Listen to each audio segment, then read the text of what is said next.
It's a tale of two countries. One has assassinations, mass murders, and grisly beheadings. 60,000 dead and counting. This Mexico is on the verge of becoming a failed state. The other Mexico has a rich cultural heritage, a booming economy that threatens to overtake Brazil, and is home to the world's richest man. Hello and welcome to The Cafe. I'm Mehdi Hassan, and this week we're in vibrant Mexico City, home to 21 million people. The country benefits from massive trade with the United States, but it's the cocaine, marijuana and heroin flooding across the border that's the main cause of the bloodshed that threatens to destabilize this young democracy. Mexico is fighting, and some would say losing, the war on drugs. The cartels are so powerful that they kill with impunity and corrupt the government that's trying to defeat them. Meanwhile, half the population lives below the poverty line, many of them in fear of their lives. So, will the new president be able to end the killings and steer a democratic path to prosperity? Let's find out inside the cafe.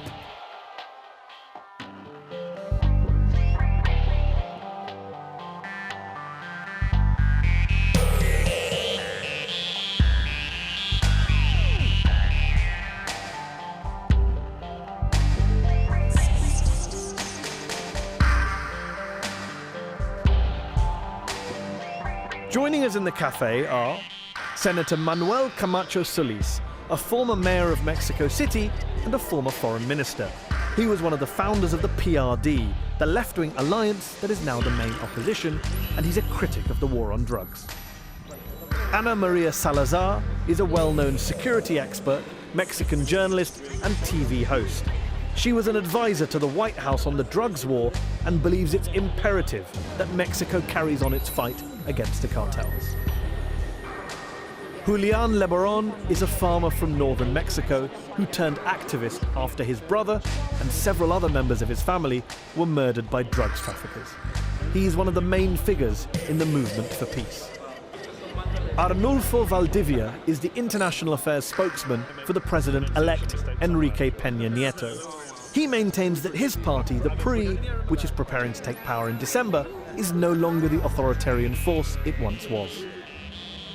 Jaime Lopez Aranda is the head of the National Information Center of the outgoing PAN government.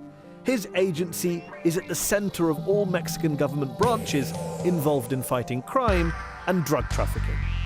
And Leticia Flores Maya is an outspoken university student, a critic of the president-elect, and one of the main organizers of the new youth movement that has rocked Mexico, I Am 132. Thank you all for joining me here in the cafe in Mexico City.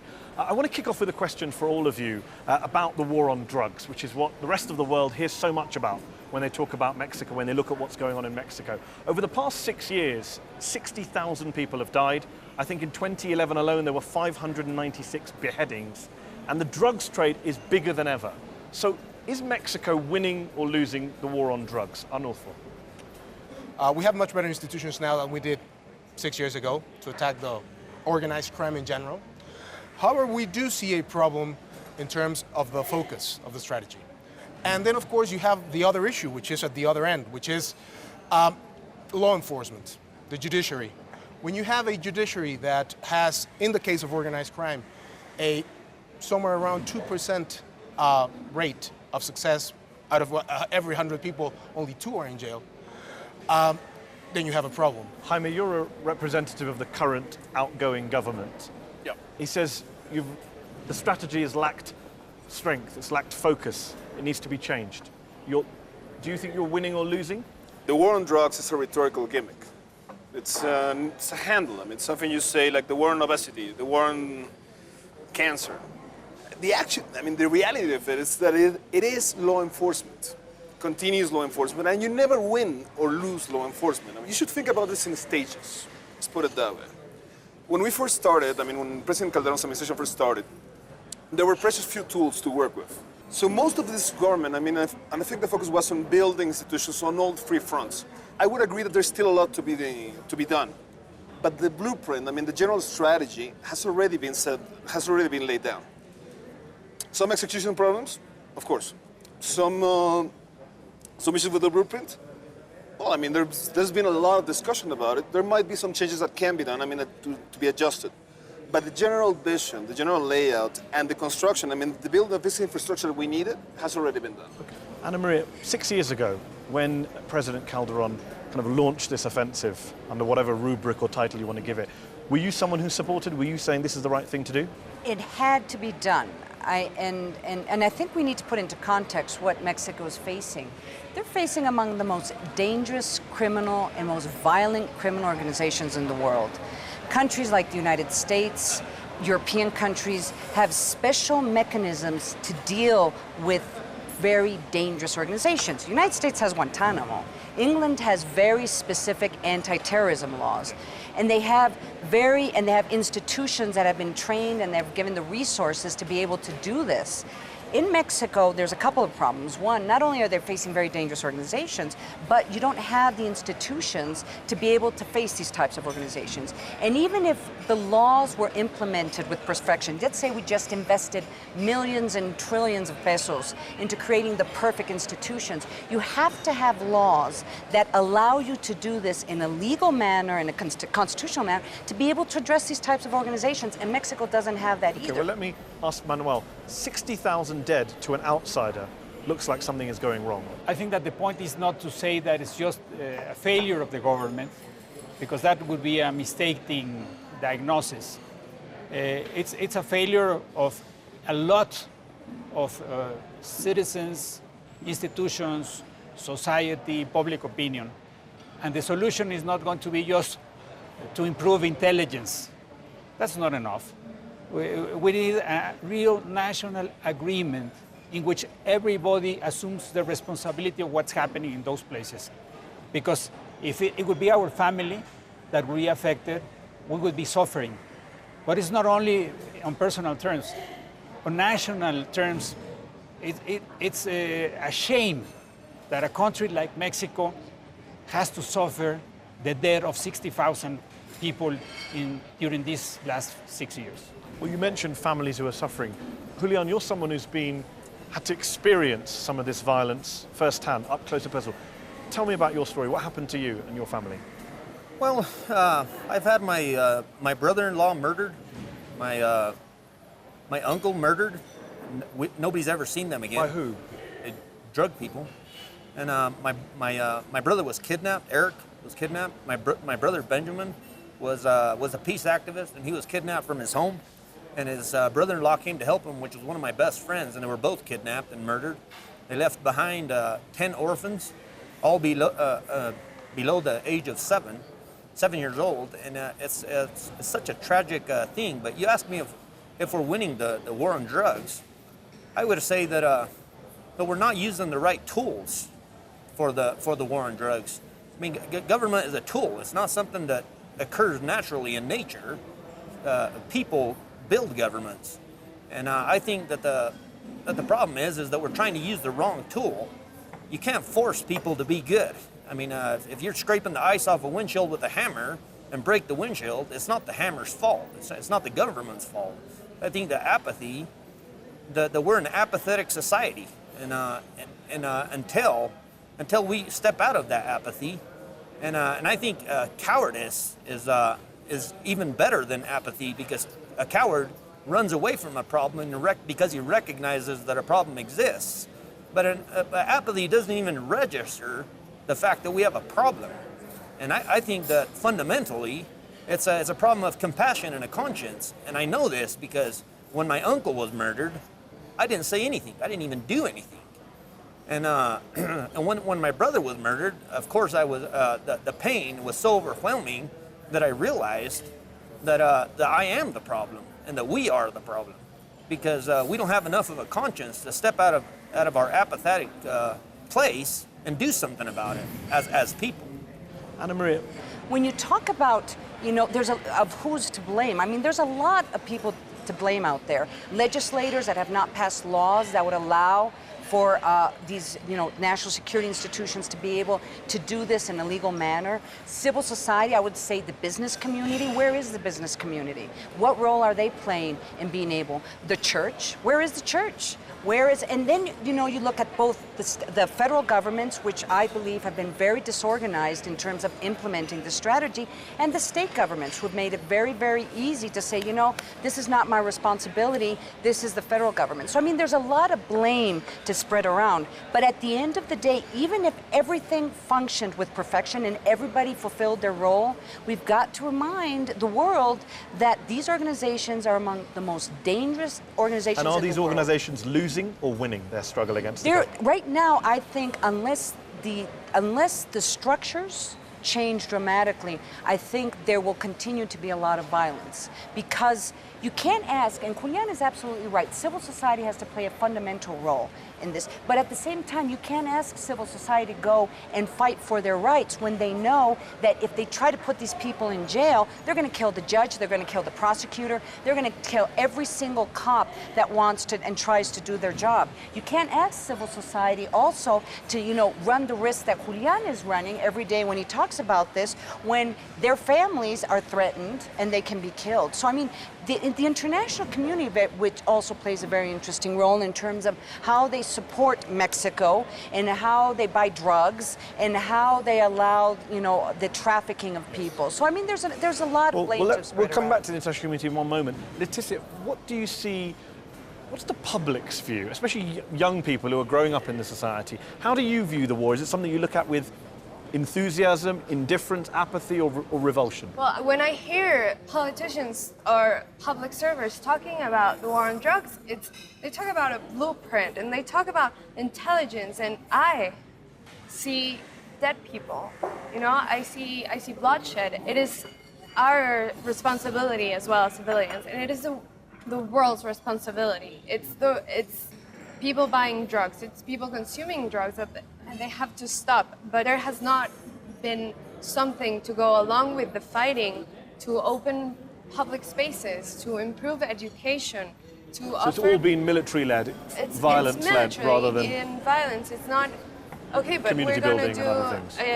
you know, social programs to rehabilitate people and make them comprehend the situation, or trying to stop the violence at its core. The new president, when he comes in and wants to do things differently, change the strategy, as long as you are taking a military approach to certain areas, some people say that it's almost a cockroach strategy, where you slamp down one place and they just go elsewhere. That, you know, you cut the head off the hydra and it reappears elsewhere. How do you actually win this war, or to use whatever phrase you want to use, when they can just move to different areas every time you send in the troops?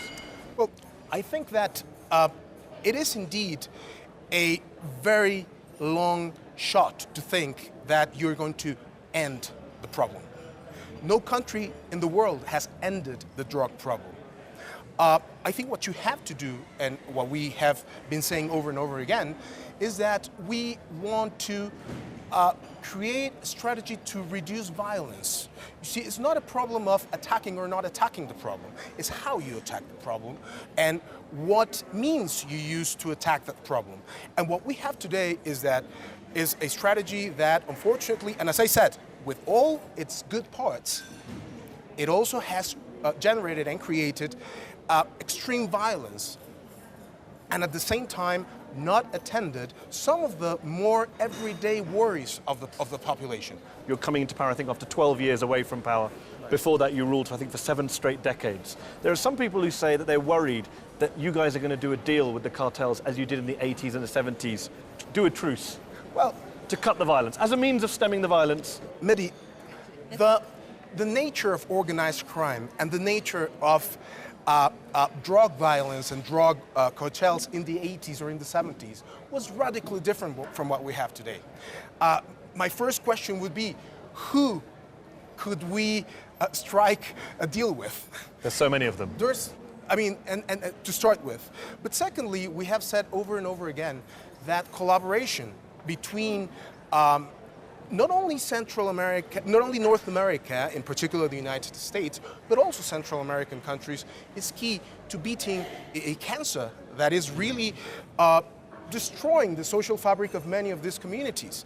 And that is something the government of any party, and I would talk to Manuel here, every party in the campaign and every party in general, just in general declarations, has had a commitment to continue some sort. Well, let me ask Manuel. of Some might say it's easy on the sidelines to criticize, but when you're in government, you have to take these actions even if blood is spilled. What would you do differently if you were in power?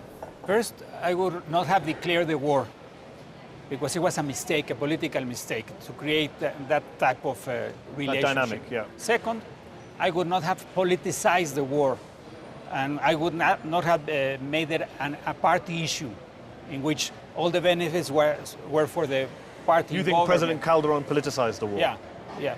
Third, I would have worked with everybody in the system. That means with governors, mayors. I would have established a national consensus in Congress so that everybody has the responsibility. And of course, I think that the judicial reform and the social component of the policy make the whole difference. But even after you've done all of that, a cynic might say, that's fine, those are important measures, but what do you do with, say, the Zetas? These guys revel in violence and bloodshed. You can't negotiate with such people.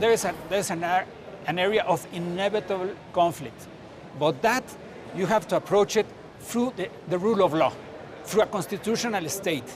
I mean, you have to sustain your actions in terms of what the Constitution establishes, because otherwise you become a military state. And that ruins. Do you think Mexico is on that road to becoming a military state? I think that a lot of human rights have been violated in these years. I think there is not a generalized acknowledgement as to how bad the situation is in some parts of the country. Mexico is at war in some parts of the country. Some parts of Chihuahua, the population live in the same place, same way that people live in certain areas of the world where they're at war. In Afghanistan, when you look at the numbers, I mean, Tamaulipas is owned by a cartel. I mean, nothing happens in that state unless the Zetas, no, including media, everything, business. So when you have warlike situations, you almost have to recognize it in order that you create the laws and the checks and balances so you can protect not only the population against these thugs, but also you can protect potential defendants in a warlike situation. I think we haven't recognized the gravity. I mean, it's not all Mexico, but certainly parts of this country is a warlike situation. Julian, I mean, you're a campaigner for non-violence and peace, but parts of the country look like Afghanistan, Anna Maria is saying. How is there any solution other than a military solution? I would like to say that I don't even think the government is a valid authority on the subject of violence, period, because everything the government does is by violent enforcement. The most you can hope from a government is to suppress the violent nature in people, completely destroy their humanity, and later that manifests itself on the streets with chopped off heads and people addicted to drugs and doing unmentionable things. And I do not think that you can use a government to attend the problem of violence. That has to be attended in a different way by the citizens non-violently organizing and non-politically aligned with any party. In fact, I think when any civic organization, We are just witnessing the rise of this civil society that is committed, that is it's trying to get the government to be more accountable, and that is devising solutions of its own to deal with the problem and to actually strengthen their ties. So I would say, I mean, at this point, again, I would argue you have to see this as stages. Okay. There have been some success. Some people say that America has a lot to answer for here. The guns come from America, the drugs go to America, and Mexicans are fighting a war on behalf of the United States. 30 billion to the drug industry come from the 95% of drugs that are sold in America. And by the question you asked before to Julian, there is a division in our own government. There is no justice inside the government. You know, the government makes all these deals and they go, as you said, to bed with the cartels and nothing happens to But you see, I think it's a mistake to think that this is only a drug problem. Just recently, there was a major seizure of cigarettes. I mean, the biggest seizure in the world here in Mexico. So it's a wider organized crime problem. This has to do with it has to do with cigarettes. It has to do with fuel that they're selling illegally. It has to do with selling women. It has to do with selling migrants. It has to do with selling stolen cars. So it has to do. They're the masters of every crime. They have a know-how that is so important that even if they legalize drugs tomorrow, they would have enough business to do anything you've else. anticipated my very next question, one of the last questions of this half before we take a break. You said earlier, Arnulfo, that no country's been able to deal with this problem. But some are proposing radical solutions, including former presidents of Mexico, Vicente Fox and Ernesto Zedillo from your party, I believe, who've said it's time to legalize drugs. Is that something this new government's willing to look at and give some thought to? Well, that is something we have said, Mehdi, that could and should be discussed. And I will give you my very personal view and the view of Enrique Peña that he has publicly the new president-elect. The new president-elect who has publicly said it. We don't believe that legalizing drugs unilaterally solves any problem. This is a global problem. So if you do, I mean, it's just a matter of demand and supply. If you legalize in one country but don't do it in the other, what you just do is just create tremendous imbalances in the trade of drugs. So again, it's something that we would be open to discussion, but it's something that we personally do not. Does anyone here support the legalization of drugs? See legalization as a way forward? Well, I think it's a discussion worth having because it's not the only problem. There's human trafficking and crime going around the street. But I think that there is a common denominator in all these things that have been said in this table, which is that unless we have stronger institutions, we will not solve the problems. Very quickly, Anna Marie, you advised the White House on this issue, I believe. Do you think the Americans would even allow Mexico to go down this road? I believe they've got very upset recently with Uruguay for daring to consider legalizing marijuana. I think it's not what the United States thinks, because at this stage... They have a great deal of influence over the Mexicans. Yeah, but I think when you listen to what the United States is saying right now, I think the issue now is more and more focusing on violence, because this violence is now starting to be felt much more on the southern states of the United States. And I think where this discussion is going to be going in the next couple of years is how do you control extremely dangerous organizations that are now starting to filter into the United States within a mechanism that allows both countries to do this within the rule of law. I think that's where this is going to go. I think the issue is going to be focusing much more on violence, because you know what? Cocaine is being consumed much less in the United States. And the truth is, in the United States, they're consuming much more drugs that they can get out of their parents' bathroom than cocaine. So that's, I think, where the discussion is going. Julian, one last point to you in this half. Are you optimistic? Do you have any sense of hope that things are going to turn around on this front, given the kind of huge suffering you've been through personally? Well, honestly, I've searched for the answer to the problem of violence because I did not want revenge. I did not want bitterness in my life. And I found a mentor, and I want to use one of his quotes. He says that the degree of civilization that any people come to is the sum of the acts of compassion that occur within that society. And government is not compassion. Government cannot solve the problem of drugs. You can't force people to be moral. But do you think the Mexican people can? I don't think that they can. I know that they can, and I believe we will. On that optimistic note, let's take a break. In part 2, we're going to be talking about whether Mexico can become a political and economic superpower. Join us then.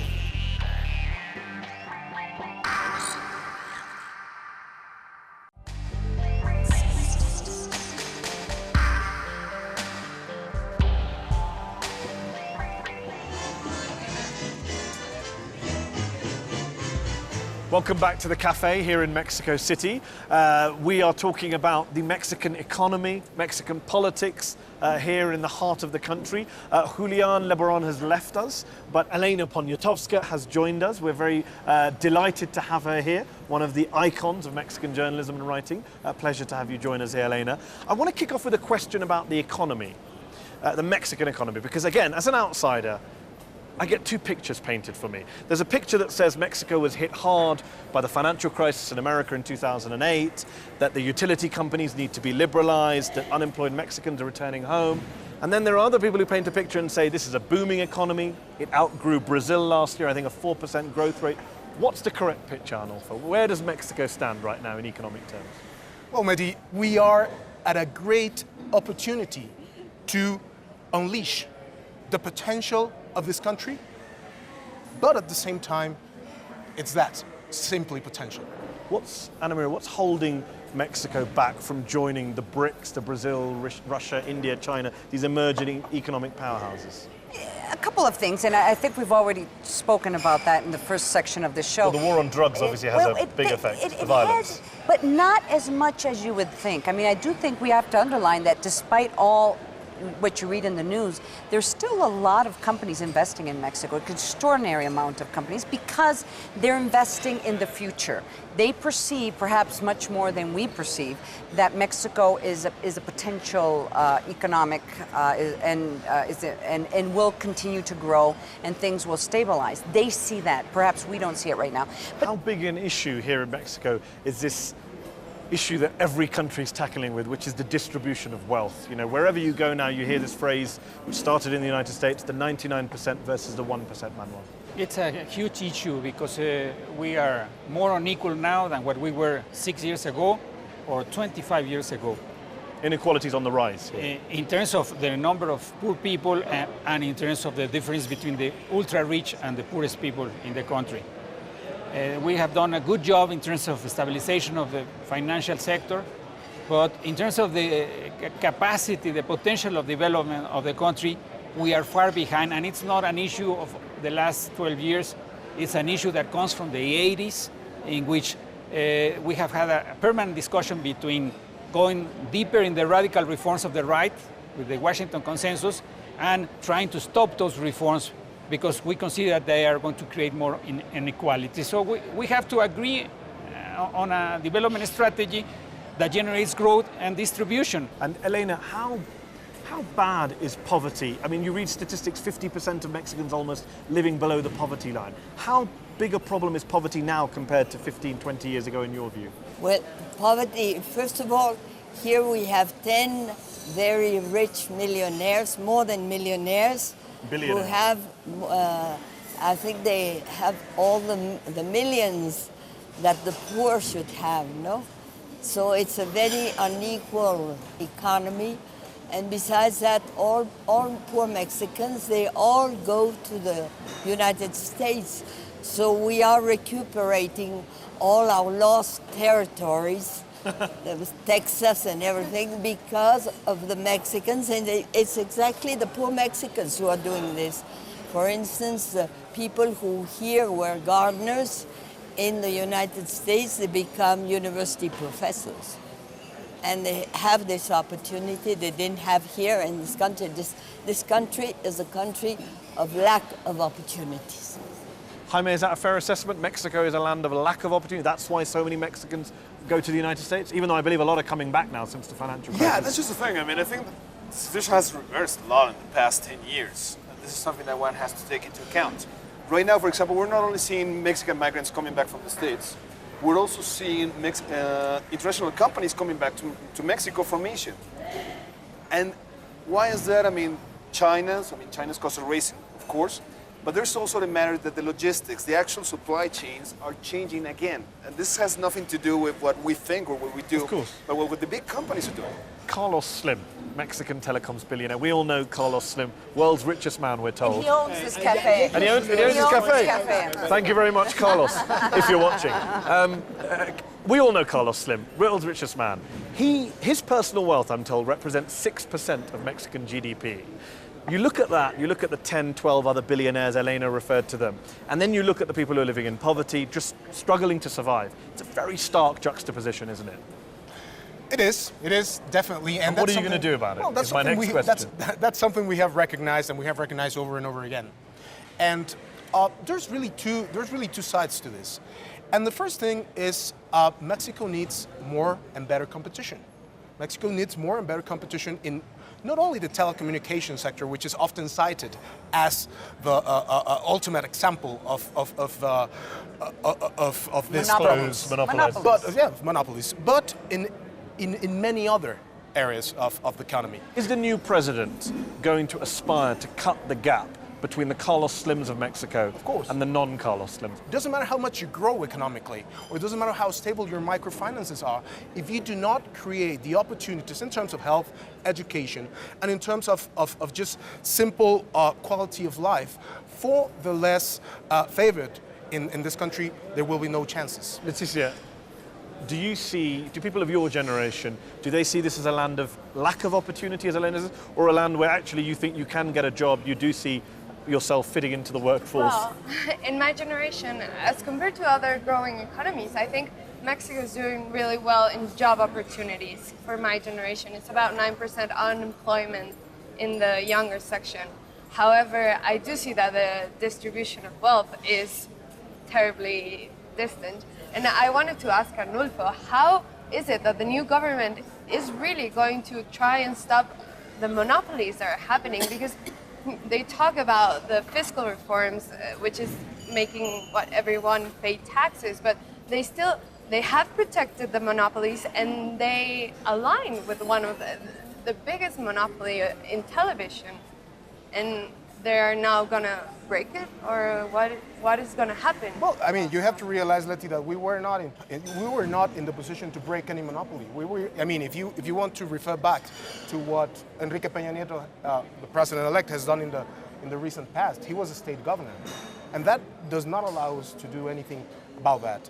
And things are like they are in Mexico. What we have proposed is strengthening the competition commission and giving it autonomy and giving it the capacity, the legal capacity to take decisions. So that monopolies, not only, as I said, in telecommunications, but also in other parts of the economy, can be broken through the rule of law. Well, let me bring a big issue. When you talk about economic reform and the future of growth, everyone always talks about corruption. A corrupt country can never be a sustainable, booming, growing economy because corruption is an obstacle to growth. Manuel, how much do ordinary Mexicans on a day-to-day basis have to struggle with corruption? I think that we are conscious of the corruption, and that it's not a matter of saying corruption is all over. It's a matter of starting at the top. Right. And at the right moment. And what we have to do right now is to solve the problem of corruption that was linked to the election. Because if nothing changes right now, he has very clear ideas, but that is not going to make the difference if the political alliances that you made to become president respond to these interests, and if the policies that you are going to follow are precisely the policies that have created inequality. So we have to stop impunity in Mexico and stop it at the top. And right now, something has to happen out of this debate of what happened in the election in Mexico, which many, 40, 50% of the society, think that the election was bought. So there has to be an answer of the judicial system. There has to be an answer of all political forces, because otherwise, nobody is going to believe that corruption is going to end. Well, let me ask Elena. One of Mexico State's most famous politicians, I have a quote from Carlos Hank Gonzalez, which amused me. He said, "A politician who is poor is a poor politician." How corrupt do you think Mexican politicians are? You've been following and writing about them for many years now. I think we have the disgrace of having the worst political class maybe in Latin America in corruption. Maria, would you agree with that? The worst political class in Latin America? Oh, it's pretty bad. It's pretty up there. I'm not too sure if the Venezuelan political class could beat us out. But I mean, part of the problem, and this is a theme that we've been, and Central American politicians are also pretty much up there. But part of the problem is it has to do with institutions and the credibility of the institutions. Because in the past, when they've tried to prosecute some corrupt official, it's always also been perceived that they're going after that quote-unquote corrupt official for political reasons. So because there's an own agenda. I do think that the new president is going to have to send a very clear message, because not only because of what's happening, this discussion right now in terms of how he was elected, but more importantly, if there is any hope of being able to control organized crime, he has to go against governors and mayors and those who have been in cahoots with these I want to come organizations. to the new president-elect in one moment. Just let's look at the outgoing president. Jaime, we talked in part one about how President Calderon declared a war on drugs. He didn't really declare a war on corruption, did he? Because I look at the Transparency International Index, over the past 10 years, hasn't budged Mexico on that index. It's still as corrupt as it was 10 years ago. Why do you think the incumbent government didn't do enough to tackle corruption? corruption is not only a plague or this disease that affects countries, it is also a tool for entrepreneurs, for criminals. For just about as long as the country has existed, many people have taken advantage of weak institutions to advance their own agendas, and one of the mechanisms they use is corruption. This is one of the things I would disagree with Manel. It's not about starting at the top, it's about starting at the bottom. It's about getting people not to park, for example, not to do illegal parking, and pay enough a bribe to the transit cop to get up from the tickets. It's about people not skimming on their taxes, for example, when the payroll taxes. So coming back to Julian's point in part one, personal responsibility. It's about personal responsibility as much as it is government responsibility. This is a problem of leadership. Part of the problem what happened with this administration is President Felipe Calderon comes in and he wins the election by 0.05, very, very narrow. So there's a lot of questions about his credibility. The only way he could get anything done was he had to negotiate with the other parties. And if he started going after corrupt officials in the other parties, he wasn't going to be able to, he was going to negotiate. So the problem here is leadership. Accountability the leaders in my allow mind, and their true accountability, people sustainable accountability cannot be brought about saying the president has to put in jail these 5 high-profile names. Yeah, but but at the same time, I think it's profoundly unfair because accountability starts in Congress, for example. Accountability starts in the local government. Well, let me take a specific issue. Jaime, let me take a specific issue. We talked about monopolies, we've talked about corruption. One industry in which there's an accusation of monopolies and corruption is the media here in Mexico. That seems to combine both. And your party's come under a lot of criticism recently. The new president-elect, the Guardian newspaper in my country published documents suggesting that your party had gotten into bed with Televisa, which controls, I think, 70% of the broadcasting industry, hugely influential broadcaster, which was basically promoting your candidate during the election. How do you respond to those charges? Well, I respond like all the other charges, Mehdi. The Guardian never proved that those documents were legitimate. It is indeed something that has been said over and over again, and we have said over and over again as well that we would be open to a third, fourth, or fifth television chain in Mexico, which proves that because there's 2 right now controlling, I think, 96% of the industry. That's right, and that's something is not under our control right now, and But you can guarantee that your party doesn't have any kind of illegitimate or untoward relationship with Mexico's biggest TV broadcaster. Well, you see, there's no special relationship. The figures that of broadcasting of every candidate, not only during the election but also during the previous period, have just been published, and these are not ratings or measures created by the television networks.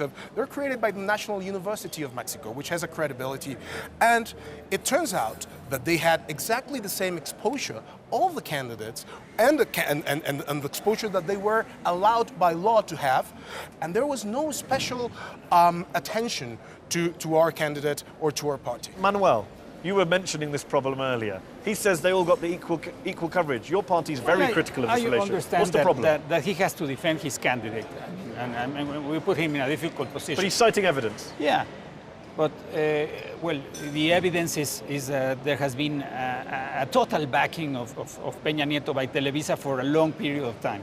There is a need to change the relationship between the government and the media, to democratize the media in Mexico. What the young people are saying at the streets, well, they are right. Let me bring in Leticia on that point. You were at the, I think it's called the Ibero-American University, where President-elect Peña Nieto, during the campaign, came and spoke. Lots of students, I think you were one of them, correct me if I'm wrong, heckled him, interrupted him over these allegations. He then hid in the toilets, I believe, and then had to escape. We didn't interrupt him. He gave a 2-hour conference and he couldn't answer our questions. He lied to us.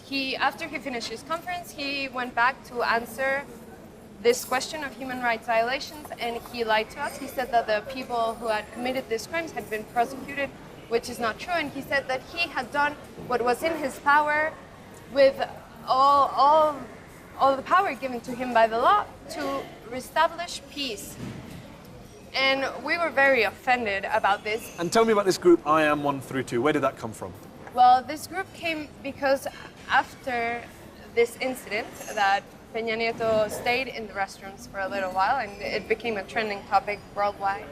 they released a video with people from their party, young people who work at the party, posing as Ibero-American students and saying that it had been a success, and all these newspapers around the country saying that it was a success. And believe me, I was there and it was not a success. And we were very offended by this fact, so we released a video. We were 131 students posing with our student ID saying that we were not infiltrants, we had not been trained for anything, and we were students, and we gave our name and our student number. And then a lot of other universities started sending more videos and calling us, and we were 131 students. So they I am 130. So they are the Tell me now, what is 132. right now, that was several months ago, what is, you still exist, it's now an official group, I think it's drafting a manifesto. What is the aim of I am 132 right now within Mexican To society? change the country. How? I think we have very poor political class, which is one of the biggest problems in our country. And it's run by monopolies, it's run by corruption. So right now, we're, apart from all the protests, we are gathering all the students in the whole country to discuss the problems. We're trying to fight apathy, which is what Julian was saying, is the core problem of the country. Well, let me ask Arnulfo. Here is a group of students. They don't like your candidate. They don't think he said the right thing. Fair enough. That happens in every They have society. openly said it. Exactly. So why not engage with them rather than dismiss them as left-wing infiltrators? How does that help?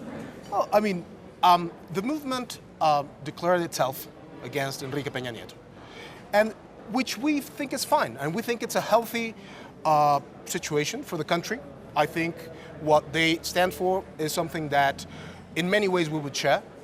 And we have offered, and we have said it over and over again, that democratizing the media is one thing we would do. And in fact, one of the administrative structural reforms that the new government would be proposing would be the creation of a citizens committee that makes more transparent the relation between the mass media and the government at every level. Because here we have to be very clear again. And this is something, just like we were talking about corruption, and again, that's one of the key points of our government proposal, to create a national anti-corruption agency that is independent from the government, which doesn't happen right now. Briefly, Leticia, briefly. I think that these proposals are fantastic, you know, the theory, but the reality is they have not discussed with us anything. We proposed a debate and the candidate would not assist to the debate, even though he was assured of security and everything. I sometimes think we overestimate the power of the media, especially traditional media. So what this movement did, it reminded us there is this kind of this opening that is very democratizing, which is Twitter, which is YouTube, which is there's other forms of media, which is pushing the political class in Mexico to kind of be able to be much more transparent and react. If you're going to blatantly lie about something, you better believe that someone's going to come out either through Twitter or YouTube to show that you were lying. So I'm hopeful in the sense that they were able to demonstrate that. And I do think that we do require more competition in the media. How do you see it? Do you see it as something radically different on the Mexican landscape? I see this movement with great hope. I think it's going to change Mexico. I hope, I touch wood, I hope it's this movement. Is it a Mexican spring? It is, absolutely. Manuel, when you look at Mexican democracy now, today, 12 years after the transition in 2000 to free and fair and multi-party elections and rule, even now, international observers aren't that impressed. You look at Freedom House, which ranks Mexico as only partly free, almost not free. The Economist Intelligence Unit calls Mexico a flawed democracy. How democratic do you think Mexico is today in 20? Vargas Llosa, the Latin American writer, said that Mexico was the perfect dictatorship. I think that it has become a very imperfect democracy.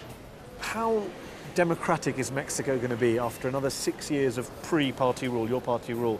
You, of course, ruled for 70-odd years. There was then a 12-year gap where the PAN party was ruling, and now you're back, and people are worried. What I have to say is that what has changed in Mexico is the system. It could not, this country could not be governed as it has been said over and over again, that it will be governed as in the past. Well, we're not in the past.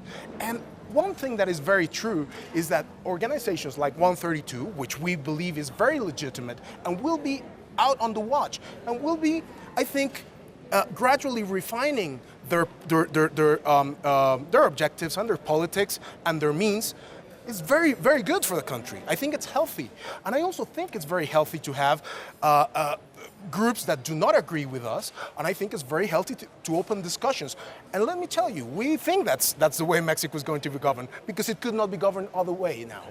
Well, let me ask one last question before we finish, and that is this. We talked about America earlier, your neighbor. A lot of people in American policy-making circles, generals, intelligence chiefs, politicians in government, they look at Mexico and they say openly that we worry Mexico is on the path to becoming a failed state. Oh, That's no, said openly. No, they didn't say that. They have said. No, they have not said that. Well, then what's your... So respond to that. Because I saw that report and I saw who wrote it, and it wasn't... Well, respond to that. What would you say to those across the world, not just America, who look at Mexico and think they're not going in the right direction? What is your response to them? I mean, there's a lot of things that Mexico has right.